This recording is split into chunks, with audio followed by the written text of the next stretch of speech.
So in this video we're going to cover resources. For instance, let's say you have a notepad file with some websites and you want the software to run through each website and do a certain action, or you want to run through a long list of URLs on the same website and do something on each of them. This would be an introduction in how to do this. So to create a resource, you just click on this button here to create a resource, give it a name, click next. Now there's a few different resources you can select from. You can select a database. I'll cover that in a future video. But for this video, I will make future videos on resources because it is quite expansive. But for this video, we're just going to focus on text lines from a file. I'm going to click on next.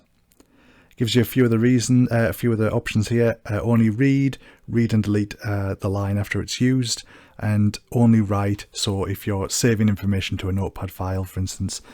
For this one, we only want it to read the websites. I don't want them to be deleted. And also mixed lines will randomize the links that are picked from that resource. So I'm not going to select that either. I want them to go in order. I'll click on next. For this purpose, I'm just going to use each line one time. I don't want each website to be loaded multiple times. So I'm going to click on next, then click finish. And now when I go to click on record here, it'll give you the option. I've created a resource here previously just for example's sake, and I'll show you that in a second.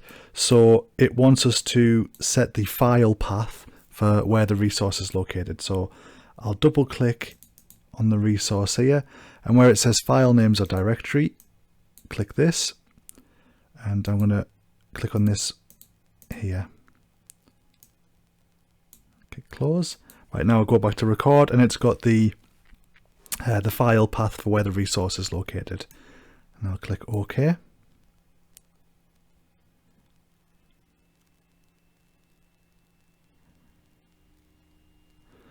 I already created this a little bit earlier. So as a basic script, the first resource, all it'll do is it will load up the website, the first website on the list. So that would be YouTube. It'll load it and then wait for 3 seconds, then go to the next thread and load the next website in the list and wait 3 seconds, etc., etc. Now, what I've done here is I've put the websites in here, and then I've done a colon and different numbers here. Now, this is quite handy if you have, let's say you want to do certain actions like different on each website. So for instance, you want the bot to load up YouTube and then wait around for 10 seconds and then go to WordPress, then wait 15 seconds, then go to Microsoft, then wait 20 seconds, etc. What you can do is you can separate different variables out with the colon and then pass them into variables on the script. So I'll show you how to do this now. So if I just search in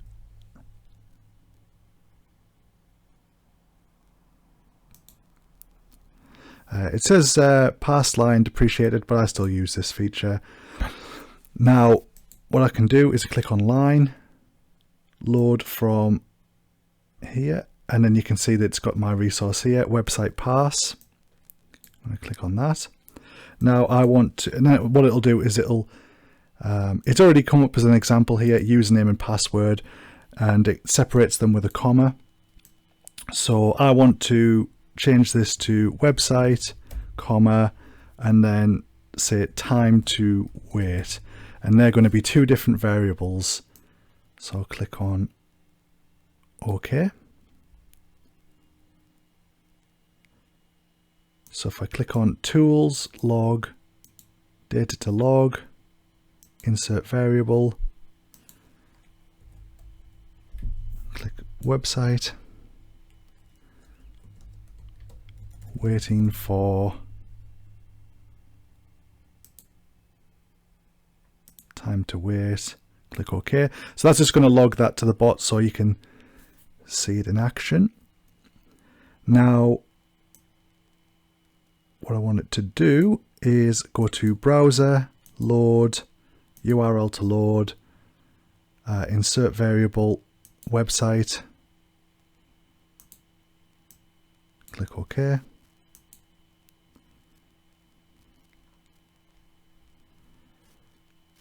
Return to screen.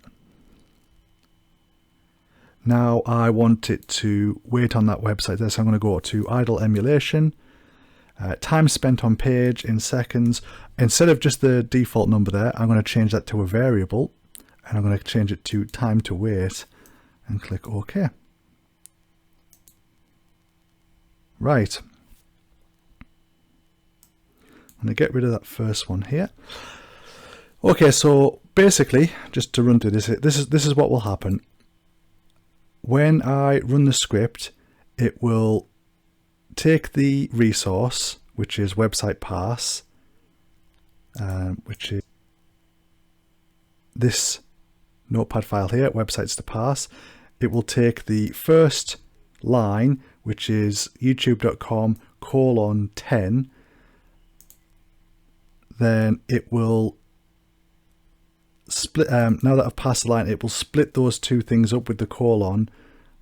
So it'll turn it into two variables. So it'll turn it into website and time to wait. So it'll split those two things up. And then with that variable, the first one is website. So it will load the website, and then the idle emulation is the time to wait. And that's that's how long, and it'll change for each individual one. So if I go to main here, so I only want this one resource, this one function to be called the resource. So I'm just going to close this down. I'm just going to go run, click OK. So you can see here thread number 1, YouTube, and then it's going to load the website and then wait for 10 seconds with idle emulation. So you can see the cursor moving on its own. Then it's going to, the thread has successfully completed. Now it's going to reload the next one. So the next one is wordpress.com, and it's going to do idle emulation for 15 seconds. Okay, and then the next one is, it's going to load up Microsoft and wait for 20 seconds. So I'll show the browser here. Okay, it's completed. And the next is going to load my website, davesblueprints.com, and wait for 25 seconds.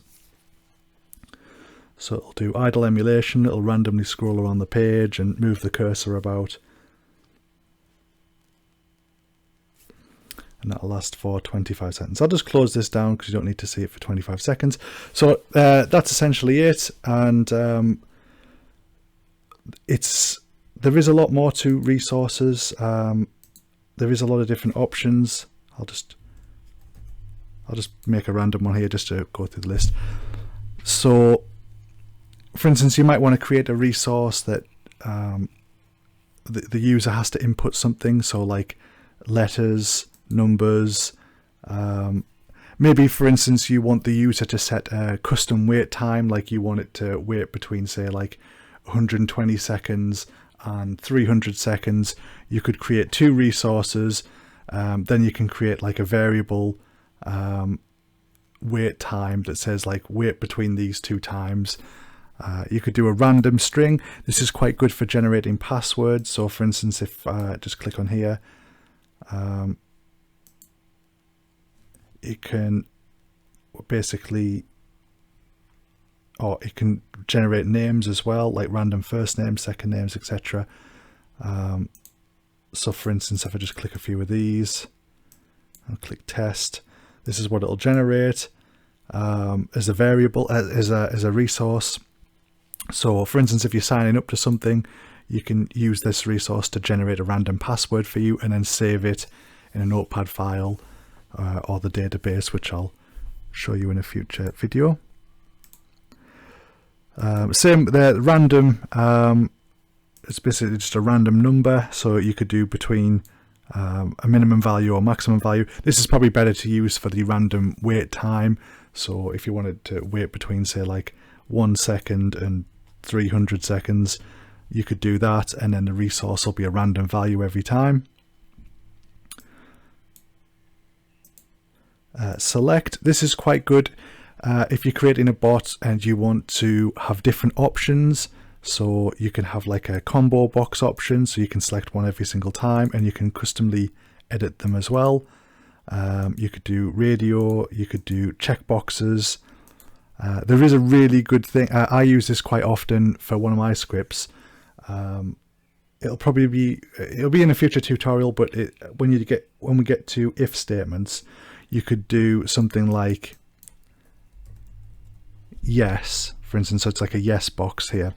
And what you could do is, in the future, you could do something like, if yes is ticked, it's like if yes equals true, perform this action. So if you wanted to make a bot with lots of different custom options, you could do like boxes that said like, yes for this variable. That's quite handy. I never really use drag and drop, but it's got a drag and drop option as well. But I tend to use the checkbox, radio, or combo box, depending on what I'm trying to achieve. Text line from files, obviously just covered that. I never use lines from URL or files from directory. Database as well, that's a separate video, so I'm not going to cover that here. But yeah, it might seem a little bit overwhelming at first, but once you start getting into it, it does make a lot more sense. I know I was quite overwhelmed at first with all of this, but it does get a lot easier as you get used to everything. So I will see you in the next video. If you like the video, just make sure to give it a thumbs up and subscribe for future content. I should be releasing a lot more tutorials on Browser Automation Studio. If you have any questions, just drop a comment and I'll get back to you as soon as possible. If it's something that's more complicated, I might even make a tutorial video to answer your question. So it's definitely worth asking, and I hope to see you in future videos.